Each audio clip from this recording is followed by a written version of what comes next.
In this video, we're going to take a look at two instruments that provide a lot of power and creativity for your remixes.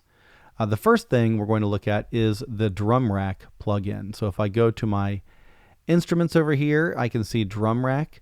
And if I drag a new drum rack into the session, you can see drum rack there. And I covered this in an earlier video. You can put many samples into a drum rack, and each one of these samples can be anything from, again, a single hit, which is what they usually are, to a longer material. In this way, it's kind of like a mini session view within an instrument. Let's take a look at some of the kits that are already made. For instance, this Neon Midnight kit.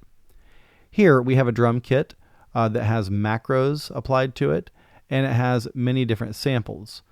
Basically, what a drum rack is a unique organization with a collection of simpler instruments. So I can press play to hear this sample.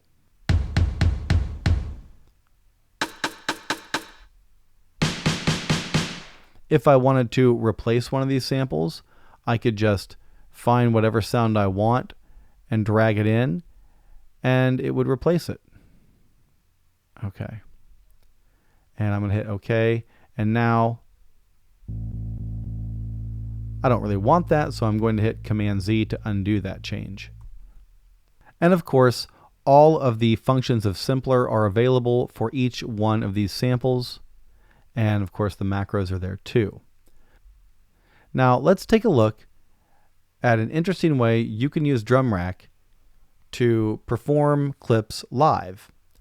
So here I have a drum rack, and on some of the keys I have put different parts of the main vocal. If I record arm this track, I can now hit a key and play parts of the sample like an instrument. Baby, you and I know, I just can't take it. Baby, you and I know, baby, you and I know.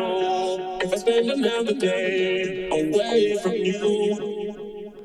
As you can hear, I have additional processing on this. I have echo and utility. And if I pair this with a beat, it can become very fun.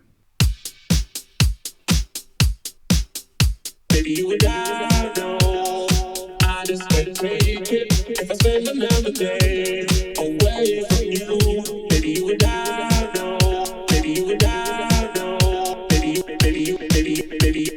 and I know. You can do all kinds of things by chopping up a track and putting it on different drum pads. And of course, under the Controls tab, you can transpose the pitch. You can use all of this processing that Simpler gives you. And it's just quite a powerful and fun way to manipulate audio for your remix. You could trigger this live on stage if you were doing it live. There's a whole lot of things that you could do. And again, the way to do this, if you're interested in doing it, is to just get a drum rack, and then you can take the audio clip that you've already warped and drag it to one of the pads. You can use these play start markers to adjust where you want to play. Of course, you can zoom in to refine your selection. Once you have a spot, you can option or alt drag to another pad on the same drum rack and make adjustments. And it takes a little bit of time, but then you can build this sort of library of samples based on the original vocal or whatever track you want to base it on. To delete a sample, you just click the pad and hit the delete key.